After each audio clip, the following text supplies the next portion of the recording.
So this partner direct, guys, is exactly what we wanted to start out 2026. And I'm going to give you guys a few reasons why I'm saying that. So if you guys are new here and you guys love talking about video games, make sure to hit that subscribe button. I really do appreciate it.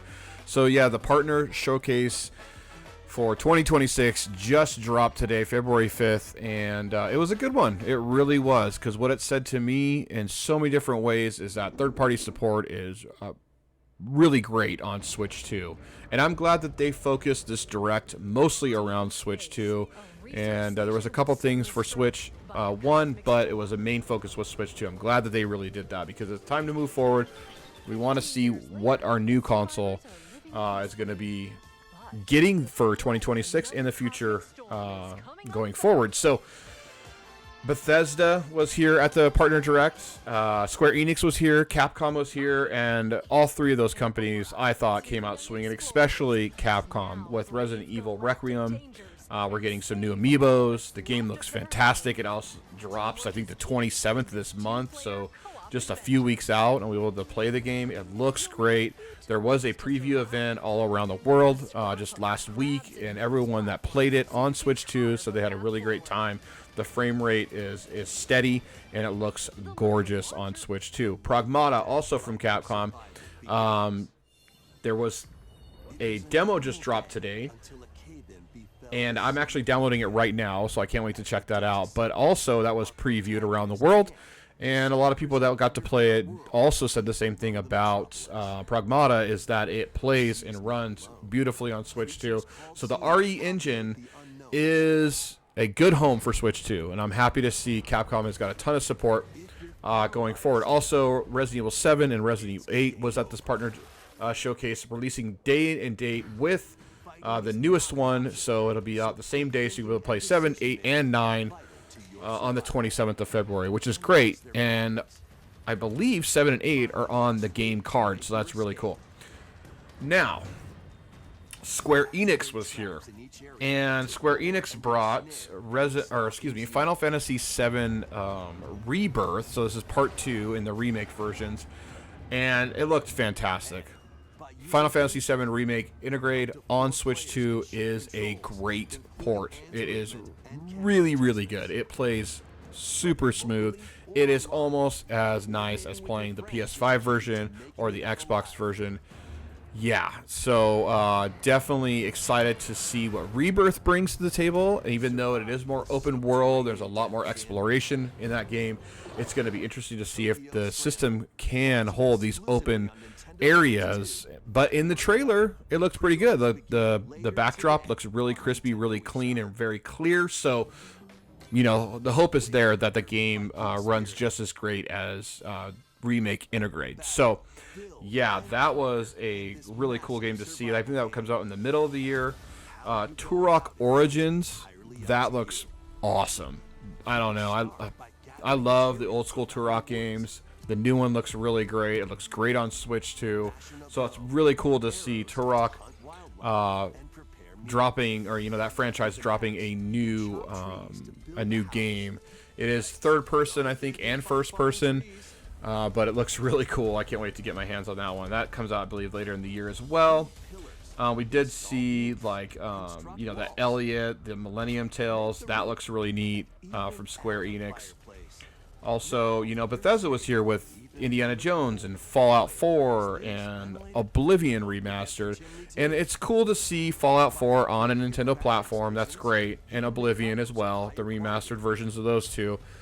That's awesome. But I'll probably skip those to have those on other consoles like my Xbox. I can play on Game Pass. They're good games, but I've played them a million times, so I'll probably skip those. Indiana Jones and the Great Circle is going to be interesting to see how that performs on Switch 2, because that is a newer game. But that'll be interesting to see how well that performs. That comes out May 12th on Switch 2.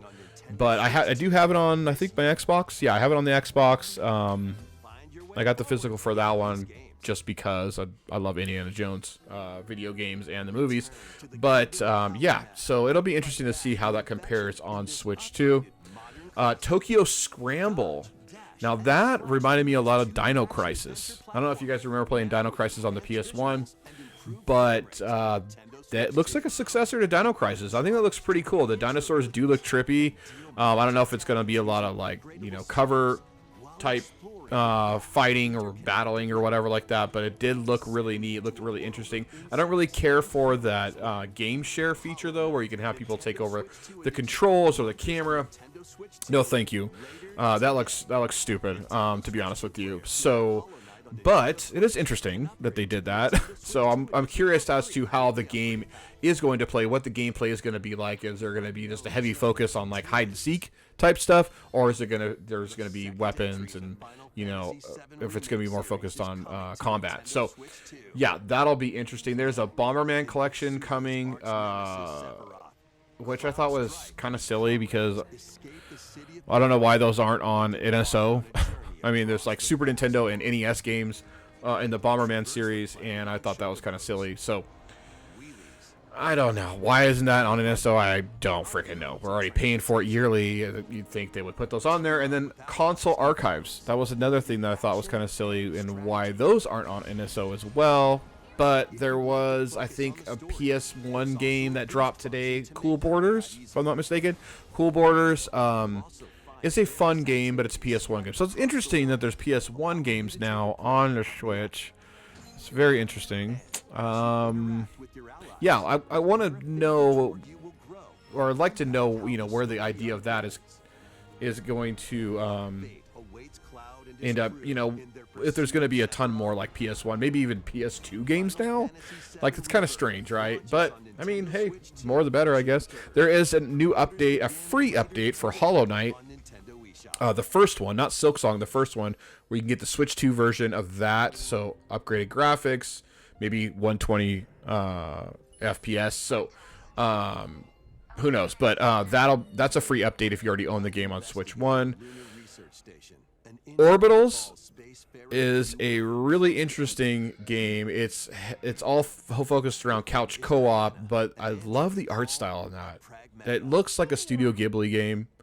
Or inspired by Studio Ghibli. I thought that was really neat, and it looks like a lot of fun, so I might have to check that out with one of my kids.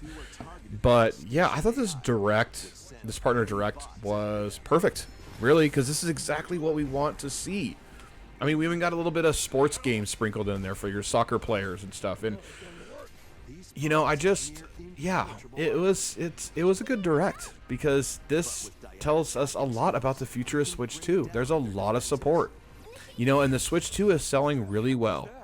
So, I mean, if the console can handle some of these bigger games like Resident Evil Requiem or Pragmata, the future looks pretty bright.